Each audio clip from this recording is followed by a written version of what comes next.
Alam mo bang mahigit 3 oras akong nag-antay sa'yo? Ha? Sorry, nawala sa isip ko. Na naman. Sige, ayos lang. Sanay naman ako magantay kahit gaano pa yan katagal.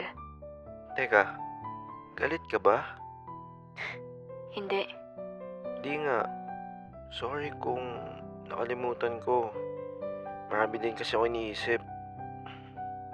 Ano bang pwede kong gawin para hindi ka na malungkot? E di, hatid mo ako mamaya bilang bawi mo. Pero kasi... Yeah, I know. Hindi ka na naman pwede. Kasi may gagawin ka. Alam mo naman siguro na magiging busy ako kasi naging assistant ako ni Ma'am Gwen, di ba? Hindi mo naman sinabi sa akin yan nun eh. Nung nag-celebrate tayo ng promotion mo, sabi mo, ihahatid mo ako pag sinabi mo. Kahapon lang nagsabi ka pero wala ka naman. Nalimutan ko sabihin sa'yo na hindi kita mahatid. Biglaan kasi eh. Sige, ayos lang. Yun kaya yung dahilan kung ba't namamagambatan niya ngayon? Siguro naman hindi. Bakit naman niya ako iiyakan, di ba? Maiintindihan ko pa kung magtatampo siya. Maya-maya bumukas na yung elevator at nagpaalam na muna ako kay Emily. Pumunta agad ako sa office ni Gwen at tulad ng inaasahan ko, nakataas ulit yung kilay ni Gwen habang nakadikwator pa. You're late. Sorry. Explain.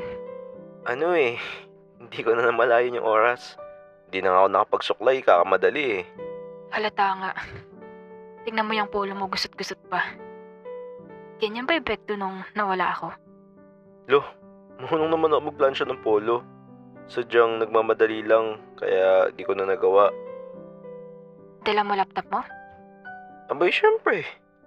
Okay. Mapo ka na. May papagawa ko sa'yo. Nagtrabaho lang kami sa araw na yun. Sinusunod ko naman lahat ng inuutos niya. Pa-print ulit ako nito. Na naman. Araw-araw na lang may piniprint ah. Nagre-reklamo? Hindi ah. Nagtataka lang.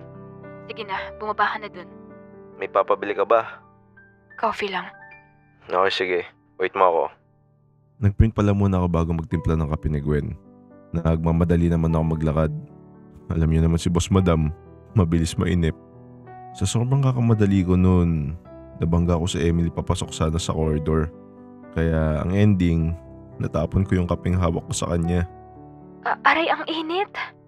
Kinuha ko yung bimpo sa bulsa ko, tapos pinunasan ko yung braso niya na may tapon ng kape. Nabasa din yung uniform niya na suot. Halatang halata pa naman kasi puti yung suot niya. Ayos ka lang, Emily. Ayos lang.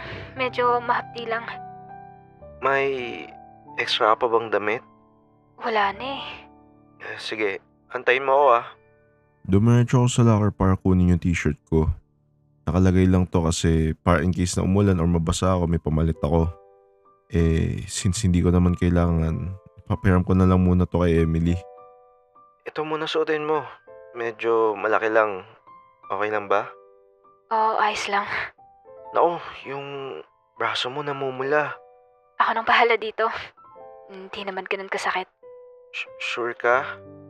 Baka kung mapano ka niyan. Samahan na kaya kita sa clinic. Baliw, hindi na nga. Bukas magiging okay din to. Sige. Sorry talaga. Nagmamadali kasi ako eh. Alam mo naman si Ma'am Gwen, ayaw ng pabagal-bagal. Okay lang, naiintindihan ko naman. Palitan mo na lang yung coffee, baka nag-aantay na siya sa'yo. Basta magsabi ka pag lumalaya na.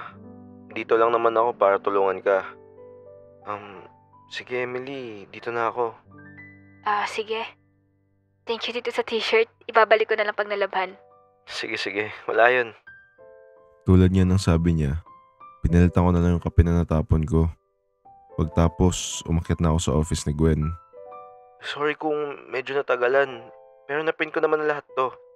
Wait, natapon mo ba yung coffee? Ba't mo alam? Nakita mo ba sa CCTV? Ano kasi, nagmadali ako kaya natapon ko. Nabangga ako sa Emily tapos natapon ko sa kanya yung kape na hawak ko. Tapos, ayun. Kaya natagalan, pinahiram ko muna siya ng t-shirt. Kasi basang-basa yung white shirt niya.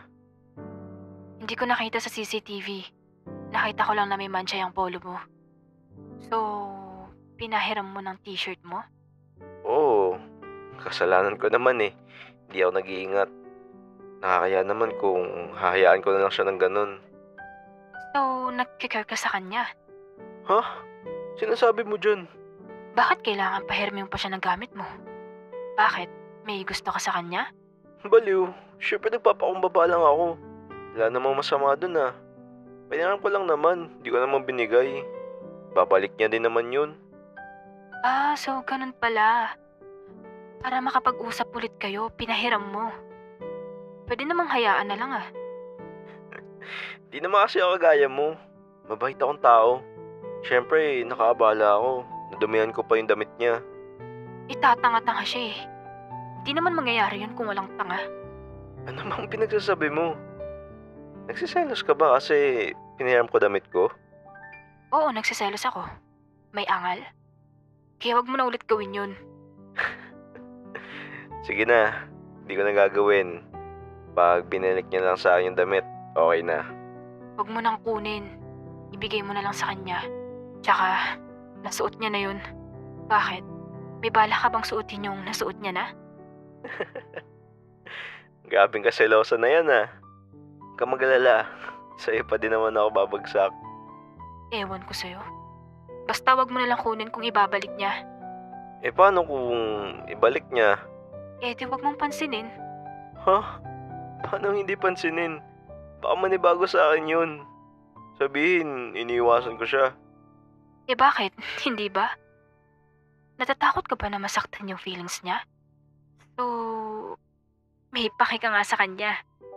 Bakit hindi mo nalang aminin na nagkakagusto ka na sa kanya? Tignan mo to. Lakas magselos eh, no?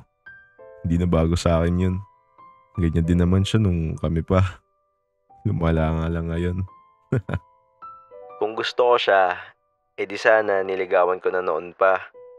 Ikaw nga lang gusto ko. Huwag mo na ako ipilit sa iba.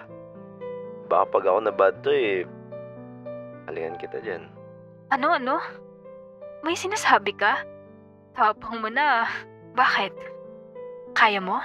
Ha? Basta sinabi ko, gagawin ko. Lumapit agad ako sa kanya tapos hinawakan ko yung magkabilang pisngi niya.